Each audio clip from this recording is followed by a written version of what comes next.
I move the Life Assurance and Life Insurance Amendment Bill of 2019. This is a bill to prohibit so-called suicide clauses in insurance and life assurance policies. The purpose of the bill is to prevent insurance companies from failing or refusing to execute or pay out on an insurance policy, including a death benefit policy, in respect of a person who dies by suicide. For a long time, a discriminatory practice of refusing to pay out on insurance policies in the cases of death by suicide has existed in Ireland. I believe this was very wrong and was based on an outdated understanding of suicide. The origins were based on the idea that suicide was a crime and that a person should not benefit from their own wrongdoing. Many families were the victims of this outdated view and policy. Families that suffered the loss of a loved one, very often a loss of an income as well, only to be met with a refusal of financial support from an insurance company. Hardship, uncertainty and financial instability compounded their very real loss. It was, in my view, the insurance companies that were seeking to benefit from the wrongdoing and refusing to pay out.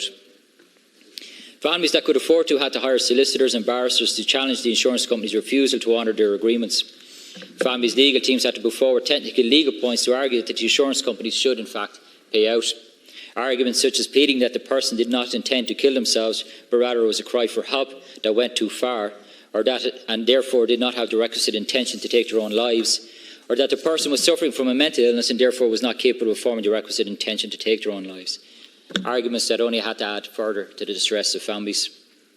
Perhaps if the insurance company was afraid they might lose in court, they may pay out some of the money, but usually only a percentage, but often paid out none.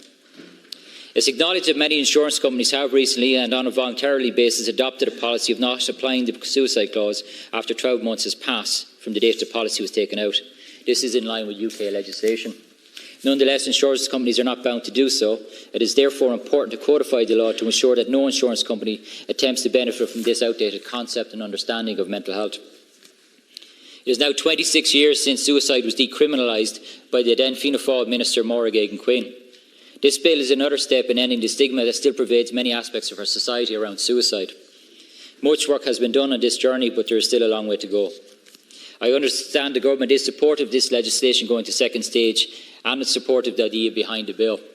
I want to thank Minister Paschal Donoghue and in particular Minister Michael Darcy, who has worked with me on this bill. This is the fourth bill I've introduced to this House since being elected to the Dáil some 3.5 years ago.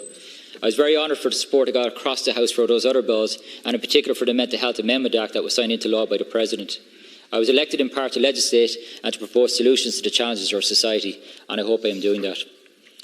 I hope to have cross-party support for this bill when it comes before this House at second stage, a bill which aims to prevent insurance companies from failing to provide financial compensation under a legitimate insurance policy when a person dies by suicide.